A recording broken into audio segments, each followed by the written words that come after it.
അമ്മ കപ്പ കുഴയ്ക്കുന്ന കമ്പ് കയ്യെ പിടിച്ചോണ്ട് നടക്കുക. ഞാൻ എന്താ പറയണ്ടേ? എന്റെ അമ്മ കാണിക്കുന്നത് കണ്ടോ? അമ്മ, ഇതെന്നാ ഈ കപ്പ കുഴയ്ക്കുന്ന കമ്പ് തൊട്ട് രാവിലെ ഇങ്ങനെ നിൽക്കുന്നേ? മോനെ, എനിക്ക് വാട്സപ്പും ഫേസ്ബുക്കും ഒക്കെ നോക്കണ്ടേ? നോക്കണം. അപ്പൊ എന്നോട് ഡോക്ടർ പറഞ്ഞേക്കുന്നത് എന്നോട് ഇങ്ങനെ ഇരുന്ന് നോക്കരുതെന്നാ പറഞ്ഞേക്കുന്നേ. അതന്നെ അങ്ങനെ ഇരുന്ന് നോക്കല്ലെന്ന് പറഞ്ഞേ? അത് എന്റെ ഈ പെടലിക്ക് തേയ്മാനം ഉള്ളതുകൊണ്ട്. ആണോ? അപ്പൊ ഇങ്ങനെ ഇരുന്ന് നോക്കരുത്. അപ്പൊ ഞാനും പലപ്പോഴും ആലോചിച്ചു, ഇങ്ങനെ ഇരുന്ന് നോക്കാതെ തന്നെ എങ്ങനെ ചെയ്യണം? ഡോക്ടർ എന്നോട് പറഞ്ഞേക്കുന്നത് ഇങ്ങനെ നോക്കാനാ പറഞ്ഞേക്കുന്നത്. എത്ര നേരം ഈ ഒരു കൈ പൊക്കി പിടിച്ച് ഇങ്ങനെ ഇരുന്ന് നോക്കുന്നത്? മനസ്സിലായി. അപ്പൊ അതുകൊണ്ട് അതിനൊരു താങ്ങായിട്ട് ഇങ്ങനെ വെച്ച് ഞാൻ ഇങ്ങനെ ഇരുന്ന് നോക്കും. എങ്ങനെയുണ്ട്? അടിപൊളി, കൊള്ളാം.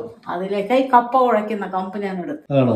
ഇത് അപ്പൊ ഗ്യാസിന്റെ അവിടെ മാത്രം ഇരുന്നാണോ നോക്കുന്നത്? അതോ? ഇല്ല, വന്ന് ഞാൻ കാണിച്ചു തരാം. അപ്പൊ ഞാൻ ജോലിക്ക് പോയി കഴിയുമ്പോ പകലൊക്കെ ഇതല്ലോ പരിപാടി? ഇല്ലേ, ഞാൻ ഒറ്റയ്ക്കല്ലേ ഉള്ളൂ. നിന്നോടൊരു പെണ്ണ് കെട്ടാൻ പറഞ്ഞാ നീ കേൾക്കുന്നില്ലല്ലോ. പിന്നെ ഞാൻ എന്ത് ചെയ്യും? പെണ്ണ് മാർക്കറ്റിൽ കിട്ടാഞ്ഞിട്ടല്ലേ? മാർക്കറ്റിൽ പോയി മേടിക്കാൻ എന്നാ മത്തിയാണോ? ഇങ്ങനെ വെച്ച് ഞാൻ നോക്കിക്കൊണ്ടിരിക്കും. ഞാൻ പറയാ, പണ്ടത്തെ മഹർഷിമാരിങ്ങനെ കക്ഷത്ത വെക്കുന്ന ഞാനിങ്ങനെ പടലിക്കാ വെക്കുന്നത്.